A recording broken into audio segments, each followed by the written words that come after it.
We'll then hear from Utah Valley University Vice President Val Peterson, who's been in touch with President Jimenez, and then we'll hear from Governor Cox.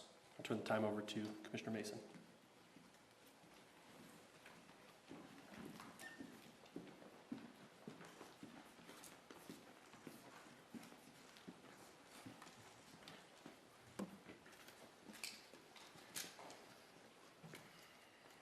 Hello, everyone.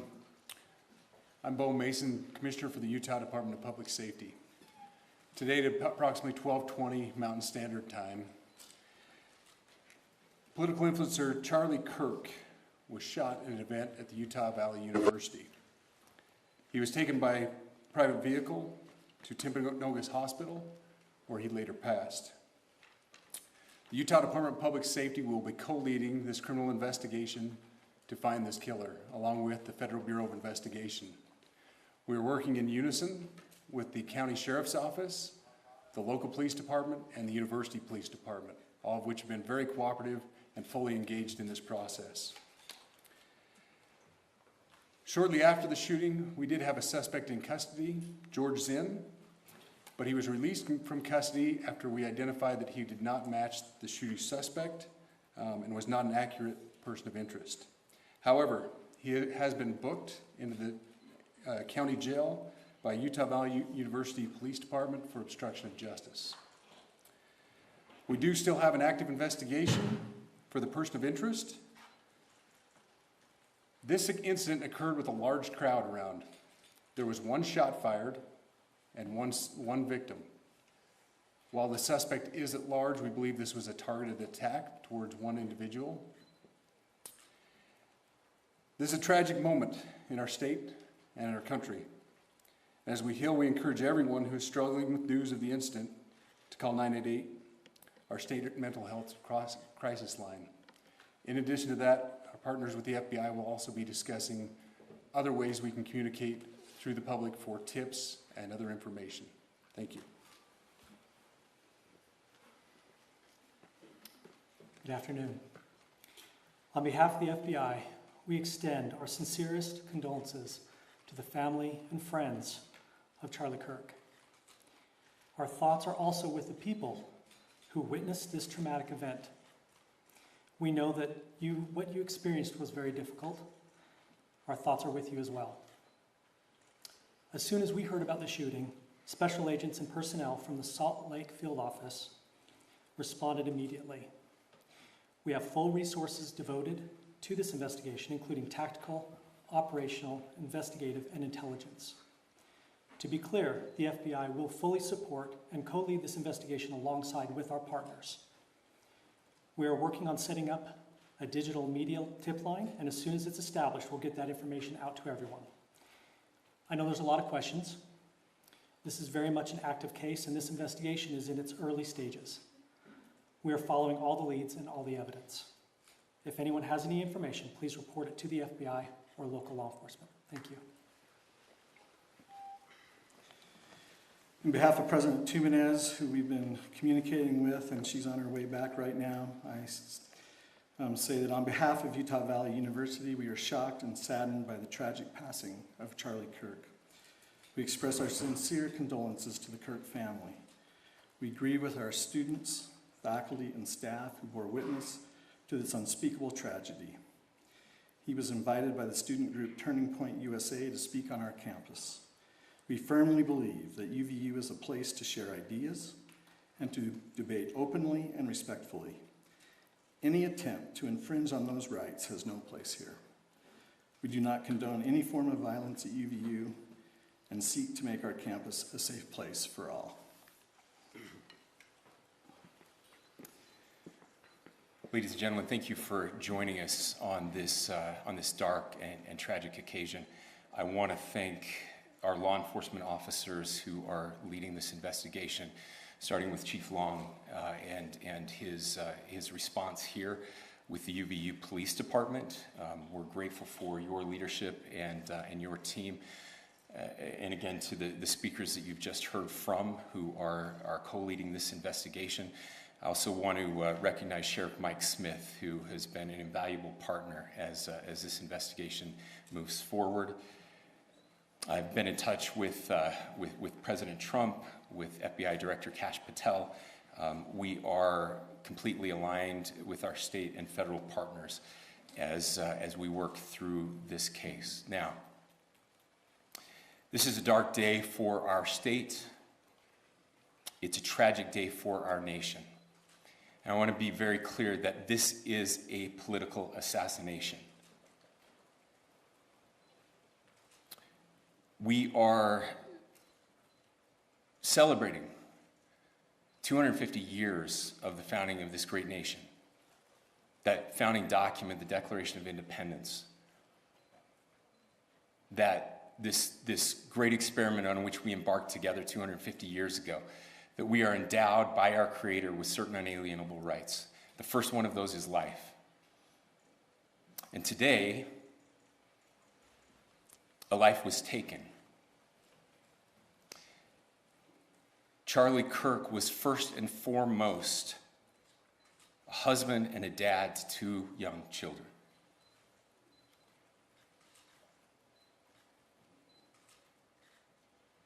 He was also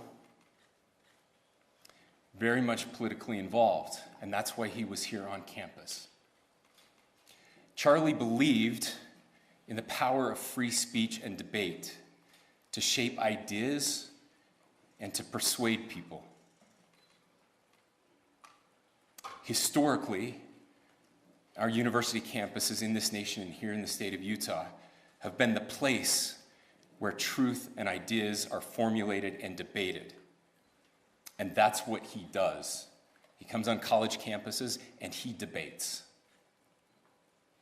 That is foundational to the formation of our country, to our most basic constitutional rights. And when someone takes the life of a person because of their ideas or their ideals, then that very constitutional foundation is threatened. Now, we have a person of interest in custody. The investigation is ongoing. But I want to make it crystal clear right now, to whoever did this, we will find you. We will try you. And we will hold you accountable to the furthest extent of the law. And I just want to remind people that we still have the death penalty here in the state of Utah.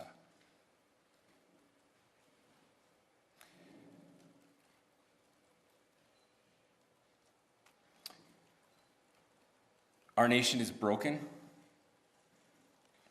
We've had political assassinations recently in Minnesota. We had an attempted assassination on the governor of Pennsylvania. And we had an attempted assassination on a presidential candidate and former president of the United States, and now current president of the United States. Nothing I say can unite us as a country. Nothing I can say right now can fix what is broken. Nothing I can say can bring back Charlie Kirk. Our hearts are broken. We mourn with his wife, his children, his family, his friends. We mourn as a nation. If anyone in the sound of my voice celebrated even a little bit at the news of this shooting, I would beg you to look in the mirror and to see if you can find a better angel in there somewhere. I don't care what his politics are. I care that he was an American.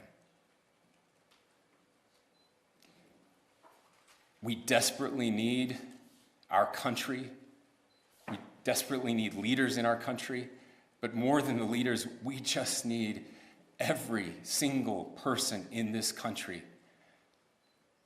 to think about where we are and where we want to be.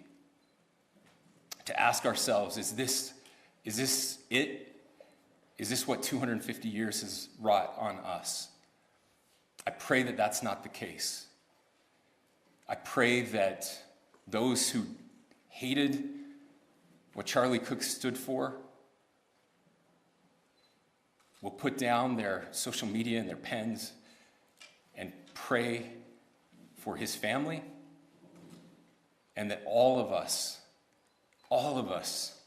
will try to find a way to stop hating our fellow Americans. With that, we're happy to take a few questions. The FBI director is posting that a suspect is in custody. I would just like clarification. Do you or do you not have a suspected shooter in custody? We have a person of interest in custody that is being interviewed right now. That is not George Zinn. That is not George Zinn. That is correct. Are you still searching or looking for another shooter or anybody else related to this? Yes, we are actively looking for anyone and everyone who has any possible information relating to the shooting. Can you tell us details about the suspect being taken into custody? Where? How long ago? We cannot at this point, but we will get you that information when we can. Is there believed to be a second individual involved in the shooting? At this point, there is no information that would lead us to believe that there is a second person involved. Can you guys talk the possible shooter?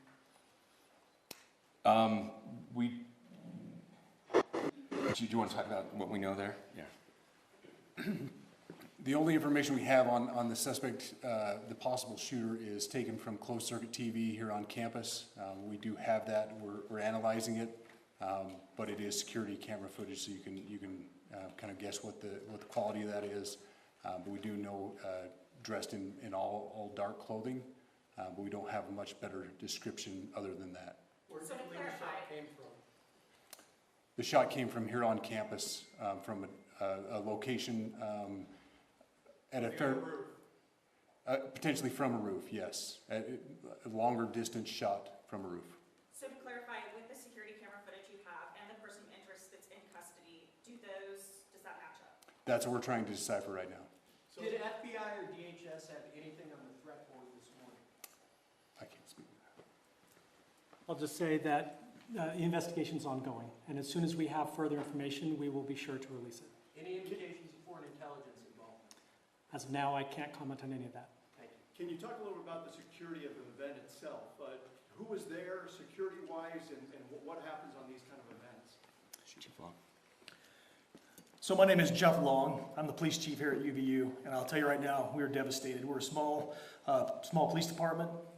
We have a very large campus. We have over 40,000 students, and we love our students. We love our visitors, and we're devastated by what happened today. This is the police chief's nightmare. I'm very saddened for the Kirk family. I know his wife and parents found out about this. Obviously he's away from home. He's here in Utah. They find out by a police officer that visits their home. That's tragic. Nobody wants that. But I can tell you about our venue today. This was an open venue. This was outside. We did have 6 officers working that event. We had probably over 3,000 people that were in attendance. It sat down in kind of a bowl area here on the central campus. We have a waterfall area. And so he was kind of in a lower area, surrounded by buildings. We had some plainclothes police officers that were in the crowd as well. We train for these things, and you think you have things covered, and these things, unfortunately, they happen. You try to get your bases covered, and unfortunately today we didn't. And because of that, we had this tragic incident. So we did have officers there. We had Charlie Kirk's team. He has a security team that travels with him, and they were here with him when he was shot. Was the gun recovered? I'm sorry, see? Was the weapon recovered? At this point, I can't disclose that. When Charlie Kirk was shot, there was a question being asked about mass shooting. Was that person apprehended, and do you know who asked that question? Say the question again. I don't know if I understand what you're saying. When Charlie Kirk was shot, he was answering a question about mass shootings specifically. Was that person apprehended, and do you know who asked that question? I do not. We do not have that at this moment. What kind of Late- weapon was used? Ladies and gentlemen, we have time for just one more question, so thank you. Yeah, a question for the chief as well. Was it your team or Kirk's team or a combination of both that kind of set the security protocol for the event? So we work together. He has his team, and they do this all over the country. We all know that. This is not uncommon for them. They're very comfortable on campuses, and I was coordinating with his lead security guy, and so yeah, we were working together. Was this a sharpshooter type shot? Was this a Ladies and gentlemen, those are all the questions that will be answered today. Again, thank you for covering this. We will be updating you as soon as we have additional information through normal channels, working with law enforcement. Again, our deepest condolences to the Kirk family and to the students who were there today. I would just ask everyone everywhere to please pray for their family and to pray for our country. We need it now more than ever. Thank you.